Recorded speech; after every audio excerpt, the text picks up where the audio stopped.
తగ్గలంగుడి సుబ్రహ్మణ్య స్వామి బెక్కవలు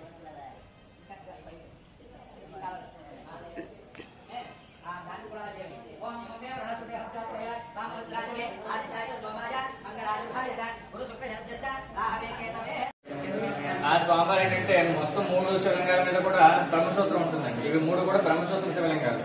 3 శివలింగాలు కూడా ఒకే ర్యాంక్ మీద ఉంటాయండి. ఈ 3 శివలింగాలు కూడా ఒకే ర్యాంక్ మీద ఉండడం వల్ల ఈ క్షేత్రాన్ని తిరంగ క్షేత్రం అని చెప్పి పిలుస్తారు. అందులోని ఈ స్వామివారు బృహస్పతి గ్రహాన్ని అధిష్టాన దేవత, గురు గ్రహాన్ని అధిష్టాన దేవత అనమాట. మన జాతకంలో గురుదోషం ఉన్నా, గురుడు నీతి స్థానంలో ఉన్నా కానీ ఈశ్వరుడికి వచ్చి లక్ష్మణ రోజున అభిషేకం చేయించుకుంటూ ఉంటారు అనమాట. ఈశ్వరుడు అంటే సోమవారం కానీ శనివారం వచ్చి అభిషేకం చేసుకుంటారు. ఈ స్వామివారు ఏంటంటే గురుగ్రహాన్ని అధిష్టాన దేవత కాబట్టి లక్ష్మీవారం కూడా వచ్చి అభిషేకం చేసుకుంటారు అనమాట. నమస్కారం చేసుకుంటాం. మీకు ఇలా బయట వెళ్ళేటప్పుడు చూడండి అమ్మా, పుట్ట కనబడుతూ ఉంటుంది. ఆ పుట్ట ఏంటంటే అమావాస్యకి తగ్గి పౌర్ణమి పెరుగుతూ ఉంటుందండి. ఇది పుట్టమట్టి, పుట్ట బంగారం అంటారు. పనులు రెప్పలకి చెవులకి పెట్టుకుంటారు అనమాట. ఈ పుట్టమట్టి ఎంత తీసినా కానీ అలాగే వస్తూనే ఉంటుంది, కానీ పుట్ట తరగడం అంటూ ఉండదన్నమాట. ఇక్కడ ఈ స్వామివారి ఇక్కడ వెలిసి 1100 సంవత్సరాలు అయిందండి. పంచరామాల కన్నా కూడా 300 సంవత్సరాల పూర్వం కూడా అండి ఇది. ఈ స్వామివారు ఏంటంటే ఇక్కడ సర్పరూపంలో తిరుగుతుంటారు, పాము రూపంలో తిరుగుతారు అన్నమాట. రోజు కూడా రాత్రి గుడిగట్టే ముందు చిన్న బిందుతో లోపల స్వామివారికి పాలు పడతారు. స్వామివారి ఇక్కడ సర్పరూపం నుంచి పాలు తాగేసి వెళ్తుంటారు. అలాగే ఉదయం నుండి సాయంత్రం భక్తులకి ఆలయంలో కానీ ఆలయ ప్రాంగణంలో కానీ కనబడుతుంటారు అనమాట. ఈ స్వామివారు ఏంటంటే ఇక్కడ దక్షిణముఖంగా ఉంటారండి.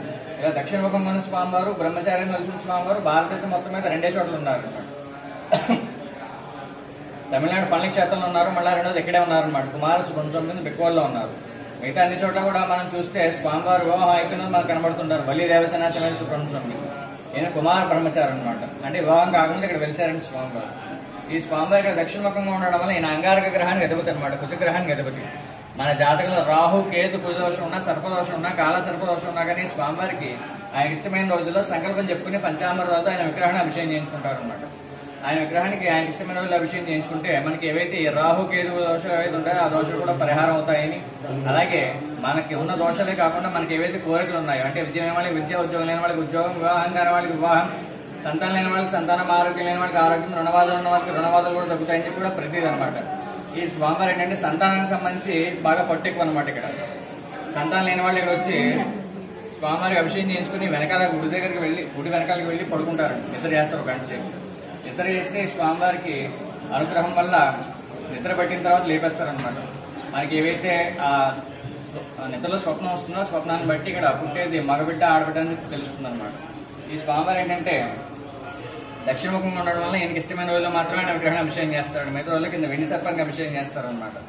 స్వామివారికి ఇష్టమైన రోజులు అంటే మంగళవారం, కృత్తిక నక్షత్రం, షష్ఠి తిథి, ఈ 3 కూడా స్వామివారి బాగా ఇష్టమైన రోజులు అనమాట. ఆ రోజుల్లో సంకల్పం చెప్పుకుని స్వామివారి విగ్రహాన్ని అభిషేకం చేయించుకుంటే మనకి ఏవైతే దోషాలు ఉన్నాయో, ఏవైతే కోరుకున్నాయో మొత్తం అన్ని కూడా నెరవేరుతాయి అనమాట. దోషాలు కూడా నివారణ అవుతాయని చెప్పి ఇక్కడ ప్రతిదీ. ఈ స్వామివారికి మీరు వచ్చి అభిషేకం చేయించుకుంటే ఉదయం 6 గంటల నుండి 10 గంటల్లో అభిషేకం చేస్తారు, వచ్చి చేయించుకోవచ్చండి. లేదు రావడానికి వీళ్ళు కుదరదు అంటే కనుక దర్శనం అయిపోయిన తర్వాత పక్కన వాళ్ళ దగ్గర పూజ చేసి రాసుకుంటారు. మీ పేరు, మీ నక్షత్రం, మీ గోత్రం, మీకు ఏవైతే దోషాలు ఉన్నాయో, ఏవైతే కోరుకున్నాయో చెప్తే మొత్తం అన్ని రాసుకుంటారు. అన్ని రాసుకుని స్వామివారికి అభిషేకం చేసే ముందు కూడా సంకల్పం చెప్తారనమాట. మీకు ఏవైతే దోషం ఉన్నాయో దోష నివారణ చెప్పి, ఏవైతే కోరికలు ఉన్నాయో కోరికలు కూడా నెరవేరని చెప్పి కూడా సంకల్పం చెప్పి స్వామివారికి అభిషేకం చేసి ఆ ప్రసాదం పోస్టులో పంపుతారనమాట. ఈ స్వామివారికి విశేషం ఏంటంటే 7 మంగళవారాలు కానీ 1 మంగళవారం కానీ అభిషేకం చేసుకుని ఉంటారు. 7 మంగళవారాలు ఏంటంటే మనకి ఏదైనా సంకల్పం చెప్పుకుని ఆ కోరిక నెరవేరని చెప్పని 7 మంగళవారాలు కూడా వరుసగా అభిషేకం చేయించుకుంటే మన కోరిక ఏదైతే ఉంటుందో కోరిక వెంటనే నెరవేరుతుంది అనమాట. అలా స్వామివారికి ఏమైనా అభిషేకం చేయించుకుందని చెప్పి ఉంటే కనుక దర్శనం అయిపోయిన తర్వాత పక్కన వల్లనే పూజ రాస్తారమ్మా. ఇలా లోపల వచ్చి రాయించుకోవచ్చండి.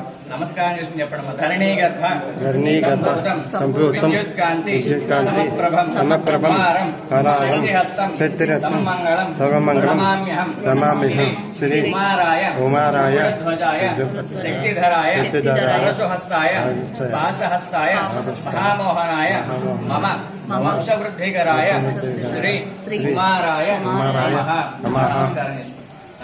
కుమారాయ నమః. కుమారాయ నమః.